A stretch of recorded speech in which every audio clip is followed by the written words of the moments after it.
Hello everyone, welcome to my new blog. অনেক দিন পরে তোমাদের সঙ্গে আবার একটা ভিডিও নিয়ে আসলাম। দেখো, সকাল সকাল ঘুম থেকে উঠেই আমি চা নিয়ে বসে পড়েছি, কারণ চা না খেলে আমার একদম ভালো লাগে না। চা খাওয়ার পরে আমার মুডটাও ভালো হয় সকালে। তারপরে হচ্ছে আমার ছেলে ঘুম থেকে উঠে গেল। দেখো, ঘুম থেকে উঠেই ও মোবাইল নিয়ে বসছে। আমি বলছি, মোবাইলই দেখবি তুই খালি, না পড়াশোনা করবি, ড্রয়িং কর, এরকম কিছু বলছে। তারপরে রেডি হয়ে আমার বাবার বাড়ি চলে গেছিলাম, কারণ সেদিন ছিল হচ্ছে 5 ডিসেম্বর। 5 ডিসেম্বরের এই ব্লগটা তোমাদের সাথে শেয়ার করি ভাবলাম। সেদিন ছিল আমার বদ্দি ভাইয়ের বার্থডে। তাই দেখো, এখানে চিকেন, মাছ, বড় মাছ, মাছ ভাজা, আর এটা করেছিল হয়তো লাউ দিয়ে, মাথা দিয়ে একটা তরকারি, গরম গরম ভাত, আলু সেদ্ধ, মুসুর ডাল, অনেক কিছুই ছিল। আর বিকালেও একটা আলাদা কিছু হবে।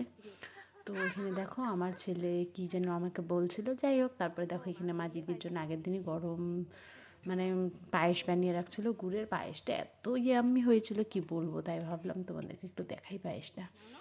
আর গুড়ের পায়েস খেতে আমরা কিন্তু খুব ভালোবাসি। আর এই শীতের দিনে গুড় তো এখন সেরকম ভালো পাওয়া যায় না, তবু যাই হোক, চলে যায়। তারপর দেখো, এখানে বিকেল হয়ে গেছে। কেকটা আমি বানিয়ে নিয়ে গিয়েছিলাম দিদির জন্য।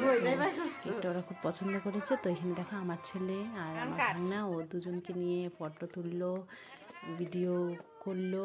তো এখানে বার্থডে সেলিব্রেশন হচ্ছে, জাস্ট আমরাই বাড়ির মানুষ কয়েকজন ছিল। তারপরে এখানে কেক খাওয়ানো হচ্ছে। আর আমার ছেলে তো কিছুই খায় না, তোমরা জানো, ওর মুড হিসেবে ও সব কিছু খায়।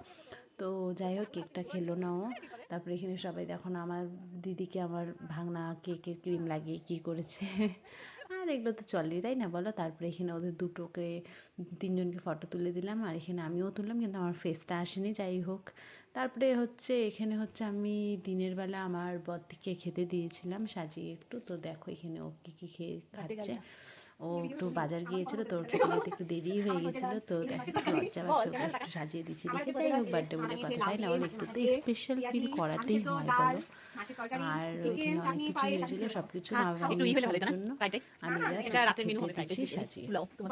তো এটাই ছিল আমাদের সেদিন বার্থডের ব্লগ। তো বিকেলবেলা দেখো, একটু বক্স চালিয়েছিল আমার ছেলে, বদ্দি ভাই, তারপরে আমার ভাগনা একটু ডান্স করছে। আমিও ভাবলাম, যা তোরা ডান্স কর, আমি তোদেরকে একটু ভিডিও করে দিই। ডান্স করতে কিন্তু আমারও ভীষণ ভালো লাগে। আর আমার ছেলে তো, তুমি একটু লাইট দিয়ে দিবা, অন্ধকার করে দিবা, ও ভীষণ ডান্স করতে ভালোবাসে। আমিও ভাবলাম ওদের সাথে আমিও একটু ডান্স করে নিই। যাই হোক, আমি সাজগুজ করিনি, হাঁটতে করেছিলাম, তো ওর জন্য প্লিজ মনে করো না। যাই হোক, আমরা বাড়ি কয়েকজন ছিলাম, তো তাই আলসি করেছি। তো ব্লগটা কেমন লাগলো তোমাদের কমেন্ট করে জানিও please. Tata, bye bye, good night, sweet dream.